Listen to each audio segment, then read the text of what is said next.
The cameras were everywhere, bright flashes exploding in my face. Could barely see. I was standing at the edge of a massive pit where my new bridge was being built. Today was supposed to be the biggest day of my career. The day I finally finished the project alone started. 7 years ago, right before she was lost at sea. I held the silver shovel in my hands, ready to begin the ceremony. But then, the crowd suddenly went quiet. A little girl, maybe 6 years old, crawled under the red ribbon barrier. Her blue-gray dress was dusty. Her hair was tangled by the wind. She didn't care about the cameras. She didn't care about the mayor. Or the reporters. She walked straight toward me, step by step, until she stopped right in front of my polished shoes. Then she looked up. Her eyes locked onto mine. She lifted a tiny finger and pointed at my chest. "Daddy!" Her voice was soft, almost a whisper. "Mommy said you'd finally come to get us." My heart stopped. The shovel slipped from my hand and hit the dirt. Because 7 years ago, I stood at a funeral and said goodbye to the woman I loved. I watched them lower her coffin into the ground. I believed she was gone forever. But looking at that little girl's face, I realized something impossible. The grave I had been visiting every Sunday was empty. I dropped to my knees in the mud. I didn't care about my expensive suit. Up close, the girl looked even more like Aloan. The same eyes, the same small smile. It felt like I was staring at a ghost. "What did you call me?" I asked. My voice trembled. The little girl didn't answer. Instead, she slowly turned and pointed toward the back of the crowd. There, standing in the shadow of a construction crane, was a woman. She wore a simple coat. Her chestnut hair moved gently in the wind. She looked tired, fragile, and still the most beautiful person I had ever seen.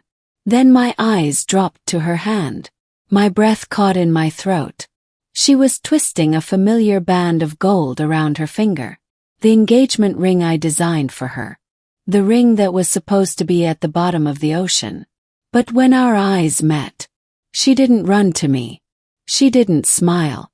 She looked at me like I was a stranger, like someone she was afraid to know. And in that moment, something inside me broke. Someone had stolen 7 years from us. Someone had faked her death. Someone had made sure we never found each other again. I slowly looked around the crowd, at the reporters, at the city officials, at the executives from my company. One of them knew the truth. One of them had been lying to me for 7 years. And when my eyes finally landed on one familiar face in the crowd, my stomach dropped, because the man who had comforted me at her funeral was standing only a few steps away. If you're new to the channel, hit that subscribe button right now. This story is just getting started, and you won't believe the twist coming at the end. Let's get back to it. The silence didn't last. Shattered. Reporters suddenly realized what they were seeing. A famous architect on his knees in the dirt, staring at a little girl who had just called him Daddy. Voices exploded around me. "Soren, who is the girl? Is this part of the ceremony? Soren, look this way." Camera flashes burst like lightning. White light everywhere. For a moment I couldn't see anything. Then a hand grabbed my shoulder. My lead security guard. "Sir, we need to clear the stage," he said sharply. He reached down toward the girl. "Come on, kid. You can't be here." Leora flinched. She stepped back quickly, her small hand tightening around the fabric of my jacket. "Don't touch her." The words ripped out of my throat. I stood up fast and stepped between them. "Nobody touches her." The guard froze. The reporters got louder. Microphones pushed toward my face. Questions everywhere. But I wasn't listening. My eyes were searching the crowd. Searching for her. The woman standing near the crane. The woman who looked exactly like Aloan. She was moving. Slowly backing away through the people. like she was trying to disappear. "Leora," I said quietly. The little girl looked up at me. Her eyes were the same color as Eloan's. Deep hazel green. "Where is your mother?" I asked. She didn't answer. She simply turned and pointed again. Toward the crowd. Toward the woman. My heart slammed against my ribs. "Eloan!" The name tore through the noise. For a second, everything stopped. She froze. Right at the edge of the crowd. Then she slowly turned. Eyes met. 7 years. 7 years of grief. 7 years of believing she was gone. And now she was standing right there. Alive. But something was wrong. She wasn't smiling. She wasn't running toward me. She was staring at me like I was someone she had never seen before. Like I was a stranger. Fear flickered across her face.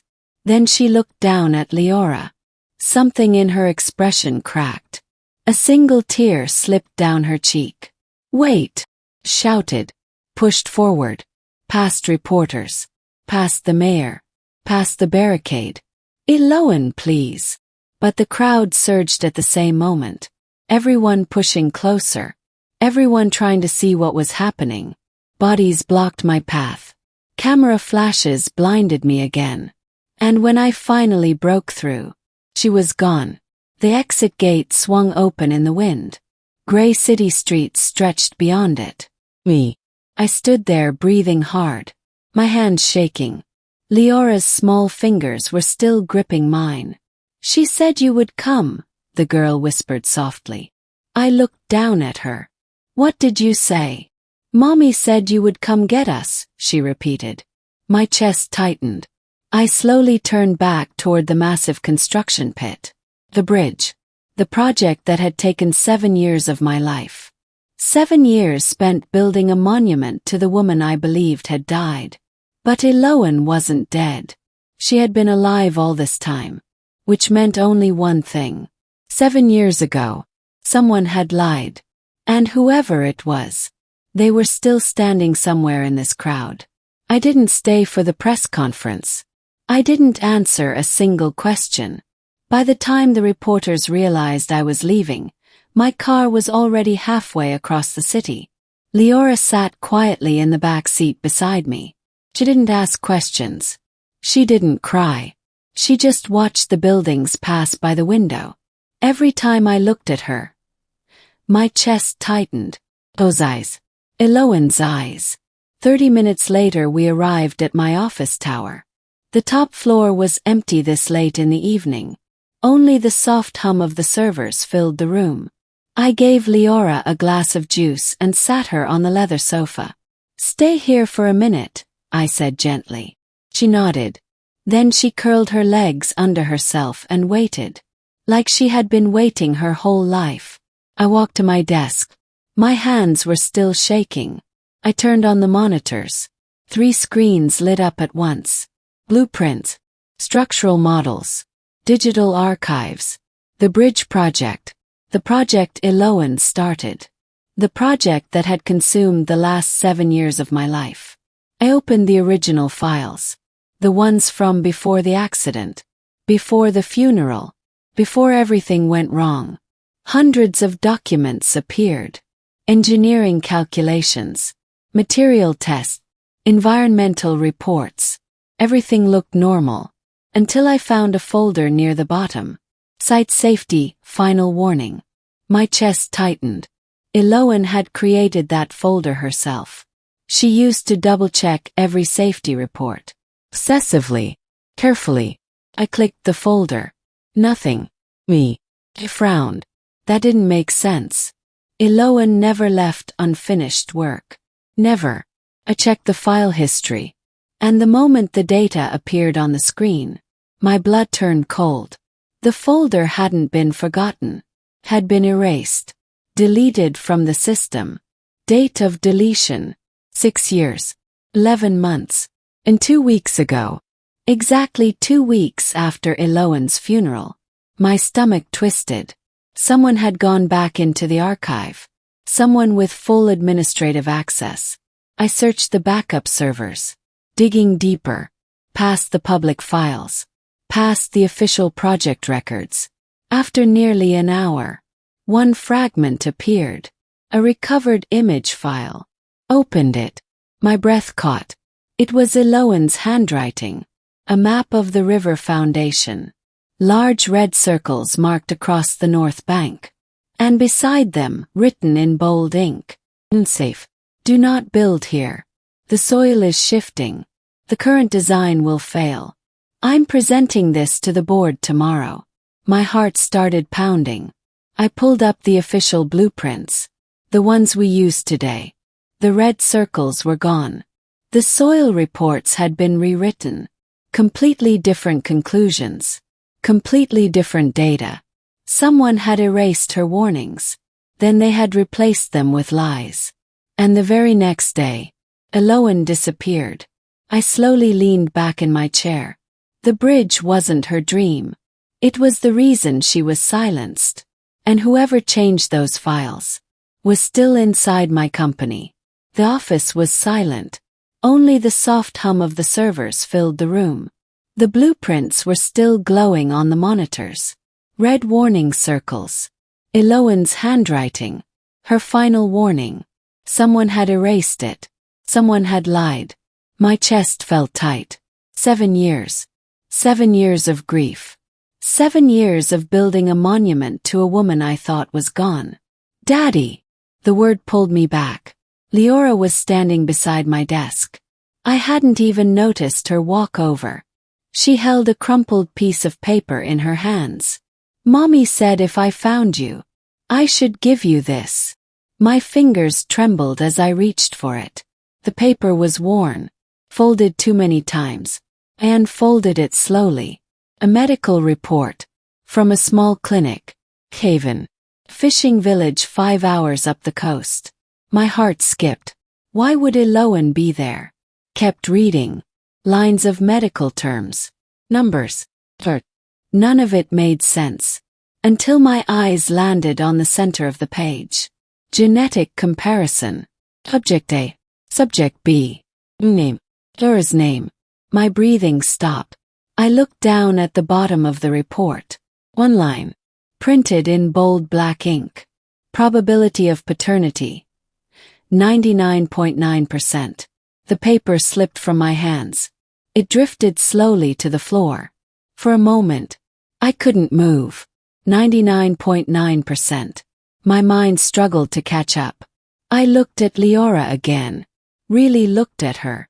The shape of her eyes. The small curve of her smile. The way her hair fell across her shoulders. Eloan's eyes. Eloan's smile. 7 years, I whispered.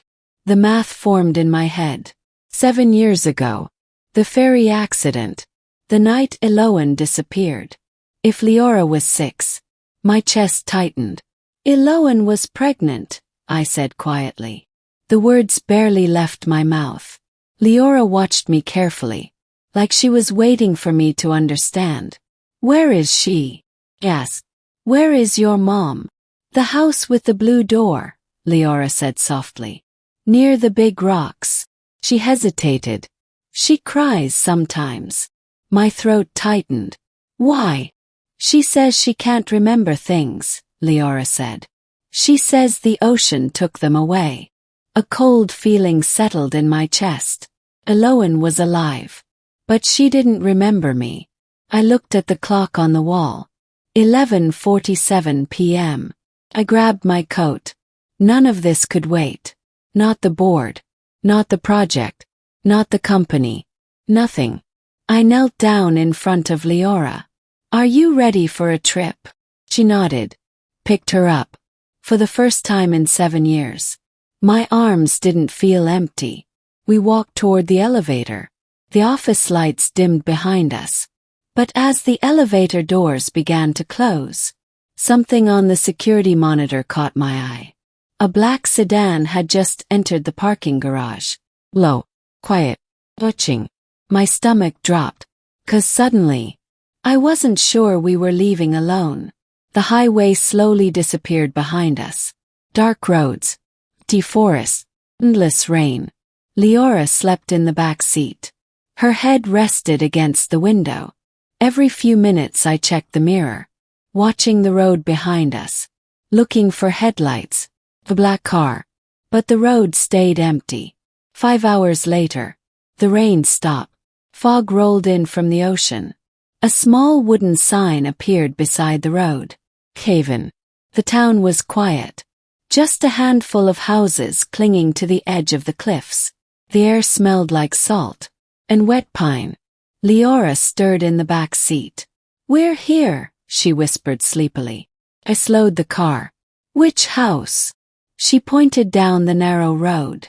"By the big rocks." I saw it. Small white house. Bright blue door. The ocean crashing behind it. My hands tightened on the steering wheel. 7 years. 7 years of believing she was gone.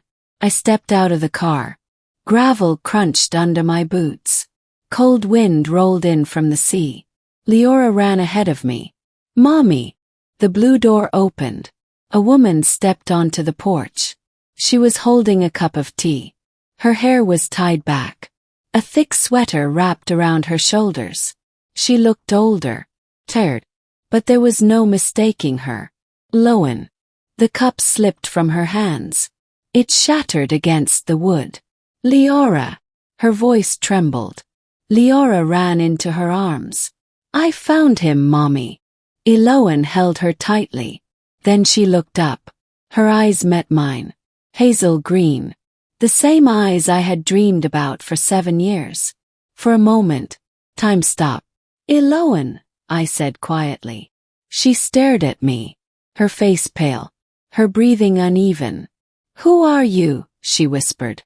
The words hit like a blade. I took one step closer. "It's me."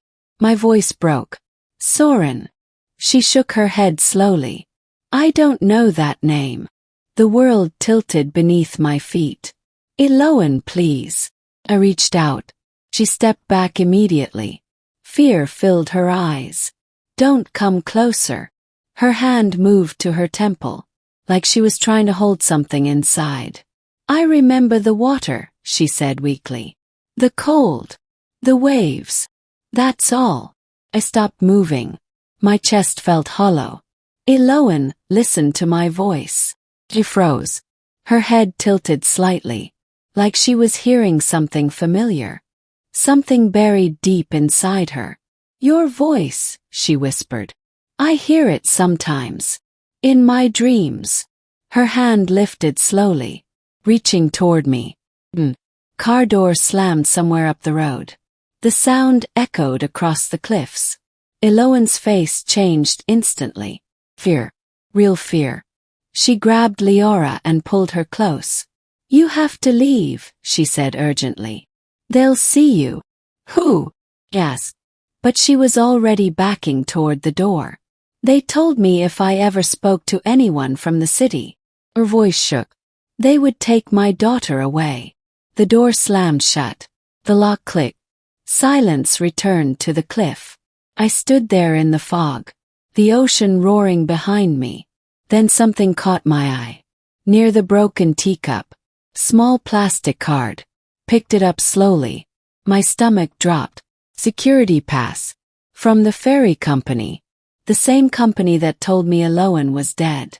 I stayed on the cliff road for a long time. The wind howled across the rocks. The blue door stayed closed. Elowen didn't come back outside. The plastic security card sat in my palm. Cold. 7 years old. The name printed across it. Captain Elias Thorne. I turned the card over slowly. The ferry company logo stared back at me. The same company that told me Elowen had died. My stomach tightened. I drove down toward the harbor. Haven was quiet at night. Fishing boats rocking gently in the dark water. A single bar near the pier still had its lights on. I stepped inside. The place smelled like salt, old wood, cheap whiskey. A few fishermen sat near the counter.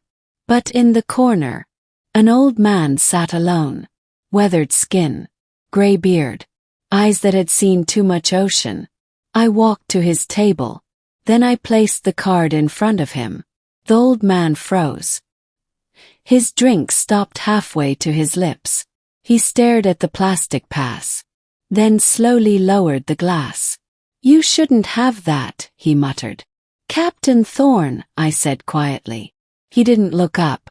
"That man doesn't exist anymore." I pulled out the chair across from him. 7 years ago, I said. The ferry Northern Star. His fingers tightened around the table. "The engine failed," he said quickly. "That's what the report says."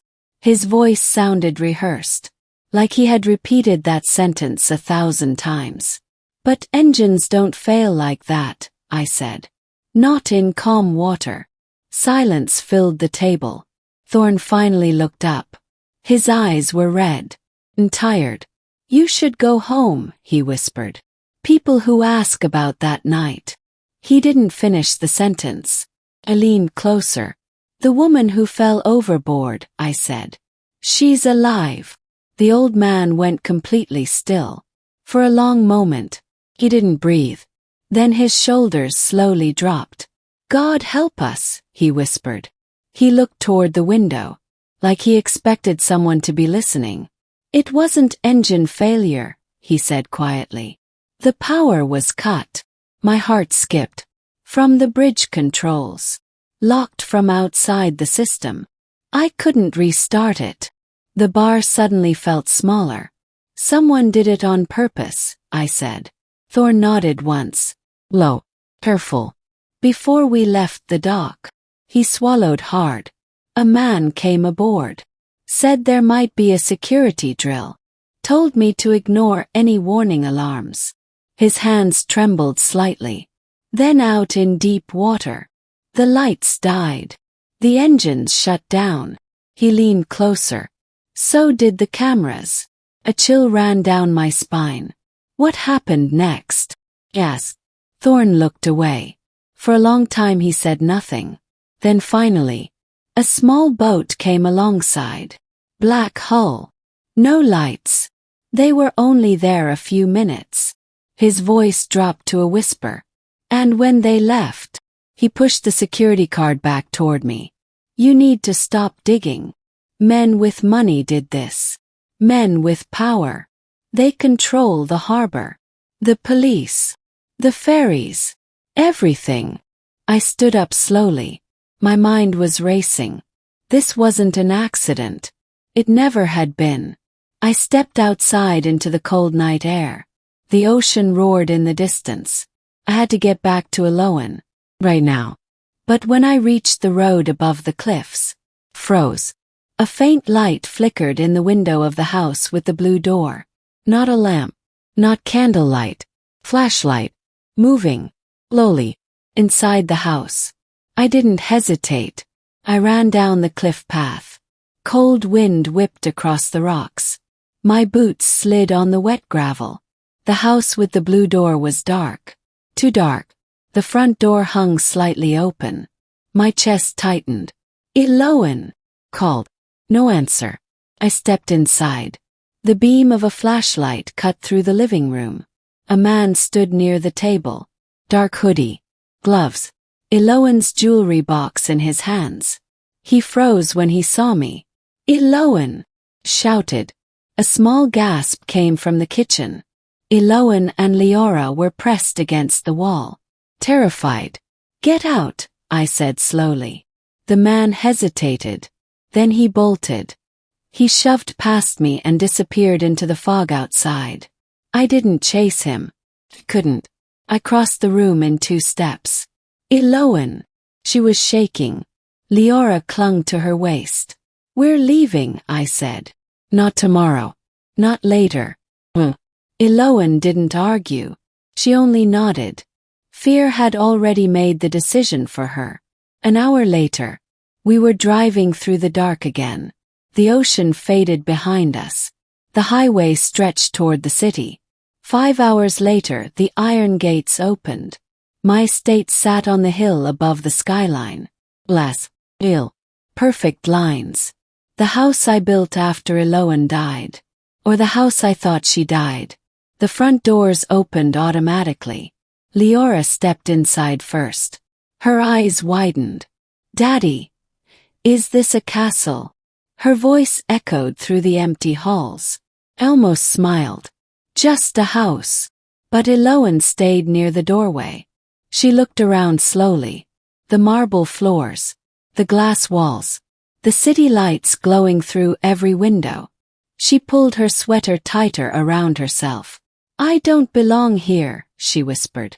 It's temporary, I said gently. Just until we know who's after you. I almost reached for her hand, but I stopped. She still watched me carefully, like I was a stranger who had rescued her, not the man she once loved.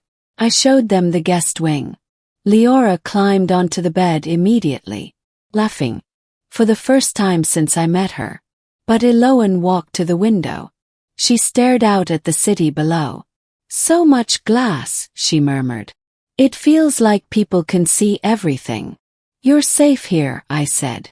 My security system is the best in the country. The words sounded confident, even to me. But later that night, I sat alone in my study. The security monitors glowed across the wall. Every camera, every gate, everything looked normal. Until one small alert appeared. A red light blinking on the outer gate. Someone had just crossed the perimeter. My pulse quickened. Then another screen flickered. A message appeared on my private server. Unknown sender. The words typed themselves slowly across the screen. You brought them back to the cage, Soren. Thank you for making them so easy to find. The glass walls of my house suddenly felt very thin. The message still glowed on my screen. You brought them back to the cage. My chest felt tight. Someone was inside my system. Inside my house. I checked the security feeds again. Every camera. Every hallway. Everything looked normal. Then the intercom buzzed. Sudden. Sir, the guard said. Mr. Vane is here. My stomach dropped. Julian Vane. Mentor. The man who built this company. Let him in, I said quietly. 5 minutes later, the study door opened. Julian stepped inside. Perfect suit. Silver cane. Not a single hair out of place. He walked slowly across the room, like he owned every inch of it. Soren, he said calmly. I saw the ceremony. Quite dramatic. I stayed behind my desk. What are you doing here? It's 2 in the morning. Julian ignored the question. He walked toward the glass wall. The city lights reflected in the windows. You've done well for yourself, he said. This house. This company. The bridge. His cane tapped lightly against the marble floor. It would be unfortunate to see it all disappear. I stared at him. Is that a threat? Julian turned slowly. No, he said. It's advice. Silence filled the room. Then he said the words that made my pulse spike. The woman. My hands clenched. And the child. He knew. Of course he knew. Eloan is alive, I said. The words came out before I could stop them. Julian sighed softly, like a teacher correcting a student. Soren, he said. Some things are better left alone. You've spent 7 years building a very impressive life. Don't destroy it chasing ghosts. She isn't a ghost, I snapped. Julian's expression didn't change. He stepped closer. Very calm. Very controlled. Send them away, he said quietly. Give them money. Make sure they disappear somewhere quiet. My chest burned. No. Julian tapped his cane once. The sound echoed in the room. You're emotional, he said. That's understandable. But the board won't be. If this situation becomes public, his voice softened. You will lose everything. The bridge. The company. This house. He turned toward the door, then paused. One final glance over his shoulder. Loose ends have a way of ruining great men. The door closed behind him. Silence returned to the house. For a moment, I couldn't move. Then a sound echoed from the guest wing. Crash. Glass breaking. ran down the hallway, heart pounding. Eloan! I burst into the room. Leora stood beside the bed, crying. Eloan fell. Eloan was on the floor, her body shaking, hands clutching her head, her breathing ragged, her eyes half closed. Eloan! I dropped beside her. Her lips were moving, whispering something over and over. Name. But it wasn't mine. I caught her before she hit the floor. Her body was rigid, like every muscle had locked at once. Eloan! Her eyes were open, but she wasn't looking at me. She was looking somewhere far away, somewhere 7 years in the past. Her lips moved. Barely a whisper. Ryu! The name froze the air in the room. My stomach dropped. Ryu. Julian Vane's assistant. The quiet man who stood behind him in every meeting. The man who had shaken my hand at Eloan's funeral. Eloan, I said again. Her breathing turned sharp. Uneven. Her head shook slowly, like she was fighting something inside her mind. Then the words started coming faster. Fragments. Broken pieces of memory. The fairy. The lights. Her fingers dug into my sleeve. The engine stopped. Her eyes widened. She wasn't in this room anymore. She was somewhere else. On a dark deck. Cold wind. Salt in the air. Water crashing against the hull. The power went out, she gasped. The ship went quiet. Her body trembled harder. I heard footsteps. She squeezed her eyes shut. I thought it was crew. Her voice cracked. But it wasn't. I held her tighter. What did you see? I whispered. Her breathing stuttered. A man. A hood. She swallowed hard. I knew him. Those words sent a chill down my spine. I trusted him. Her hand suddenly gripped my shirt. He asked for the files. The room went silent. What files? I asked quietly. Her voice dropped to a whisper. The bridge. My heart started pounding. The warnings. I told him no. Her body jerked suddenly, like the memory had hit her again. The railing, she whispered. The ocean. He pushed me. Her eyes flew open. The memory snapped. She sucked in a sharp breath. Soren. My chest tightened. Yes, I said. I'm here. She stared at me, like she was seeing me clearly for the first time. He pushed me, she repeated weakly. The man from the ferry. Ryu. Leora stood beside the bed, silent, watching everything. Something glinted in her hand. A small silver locket. Mommy dropped this, she said softly. I took it carefully. The locket clicked open. Inside was no photograph, just a tiny black chip. No bigger than a fingernail. My pulse quickened.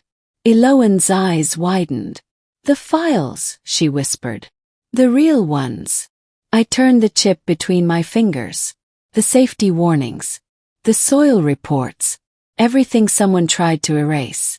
All hidden here. Then I looked toward the city skyline beyond the glass. The bridge lights were already glowing. Opening ceremony at sunrise. Thousands of people. Standing on a foundation Eloan once marked in red ink. Unsafe. My chest tightened. The attack 7 years ago wasn't just about Eloan. It was about the bridge. And now, the clock was almost out. The sun was just beginning to rise. A thin line of orange over the river. We didn't have much time. I drove straight toward the bridge. The city was waking up. Traffic lights flickering green. News vans already parked near the riverbank. Behind me, Leora held Eloan's hand. Eloan looked pale. But her eyes were clear. For the first time in 7 years. She wasn't afraid. We reached the plaza just as the ceremony music started. Hundreds of people stood on the bridge deck. Politicians, reporters, families with cameras, all of them smiling. All of them standing on a foundation built on lies. I stopped the car, grabbed my laptop, the microchip clenched in my hand. Eloan, I said quietly. Stay here with Leora. She nodded once. Then I ran. Security tried to stop me. Pushed past them. The steps. Onto the stage. Julian Vane stood at the podium. Perfect suit. Gold scissors in his hand. Cameras flashing around him.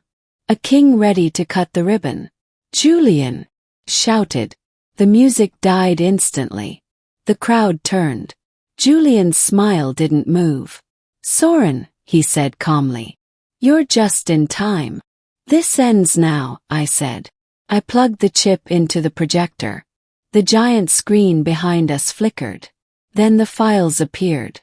Blueprints, soil reports, red warning circles across the bridge foundation. Unsafe. The word filled the screen. The crowd gasped. Murmurs spread across the deck. What is this? Someone shouted. Julian's smile finally disappeared. This is fabrication, he snapped. He's unstable. Security. A man stepped forward. You. His hand reached for my arm. Don't. The voice echoed across the plaza. Everyone turned. Eloan was walking toward the stage. Leora beside her.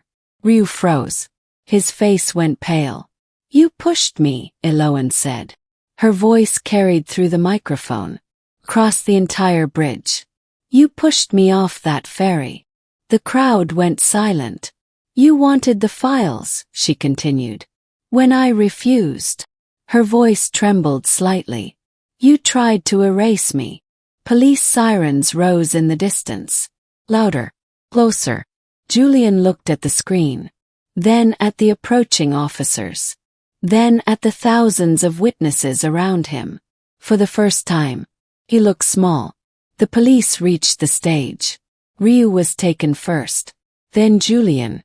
The handcuffs clicked shut. The crowd watched in stunned silence. The bridge closed within minutes. People leaving the deck. Reporters shouting questions. But I barely heard any of it. I walked down the steps slowly. Toward the river. Eloan was standing near the railing. The wind moved through her hair. Leora stood between us, holding both our hands. The sun finally rose over the skyline. Golden light spilled across the water. What happens now? Eloan asked softly. I looked at her. Then at Leora. Then at the bridge behind us. Now, I said. We start again. No lies. No secrets. Just the three of us. Standing together. The river glowed in the morning light. And for the first time in 7 years, the future felt real. Thank you for watching. Do well to subscribe for more interesting videos.